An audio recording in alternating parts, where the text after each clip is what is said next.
Hi all ನಮಸ್ತೆ, welcome to Shiru knowledge YouTube channel. ಇವತ್ತಿನ ವಿಷಯ ಹೊಸದಾಗಿ ತಾಯಿ ಆಗಿರೋರಿಗೆ ಮತ್ತು ಯಾರೆಲ್ಲ ಪ್ರೆಗ್ನೆನ್ಸಿ ಜರ್ನಿಯಲ್ಲಿದ್ದಾರೋ ಅವರಿಗೆಲ್ಲ ಹೆಲ್ಪ್ ಆಗುತ್ತೆ.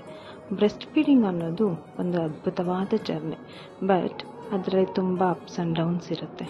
ಕೆಲವು ತಾಯಂದರು ತುಂಬ ಪ್ರಾಬ್ಲಮ್ಸ್ನ ಫೇಸ್ ಮಾಡ್ತಾ ಇರ್ತಾರೆ. ಅದರಲ್ಲಿ ಮೇನ್ ಆಗಿರೋದು nipple pain after the breast feeding. ಇದಕ್ಕೆ ಮೇನ್ ಆಗಿರೋ ಕಾರಣ ಏನಂದರೆ ಪುವರ್ ಲ್ಯಾಚಿಂಗ್, ಅಂದರೆ ಮಗು ಸರಿಯಾಗಿ ಲ್ಯಾಚ್ ಮಾಡದೇ ಇರೋದು.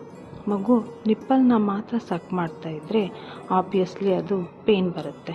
ಅದಕ್ಕೆ ನಾವು ಹಾಲು ಕುಡಿಸುವಾಗ ಕಂಫರ್ಟಬಲ್ ಪೊಸಿಷನ್ನ ಮಗು ಕೊಡಬೇಕಾಗತ್ತೆ.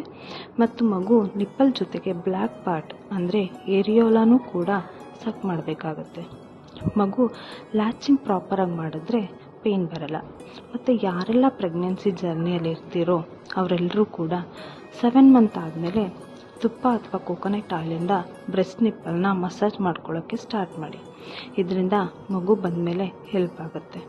ಓಕೆ ಫ್ರೆಂಡ್ಸ್, ಇವತ್ತಿನ ವಿಷಯ ಇಷ್ಟೇ. ಇದೇ ಥರ ಮಾಹಿತಿ ಬೇಕಂದರೆ please subscribe my YouTube channel ಹಾಗೂ ಶೇರ್ ಮಾಡಿ ಮತ್ತು ಕಮೆಂಟ್ ಮಾಡಿ.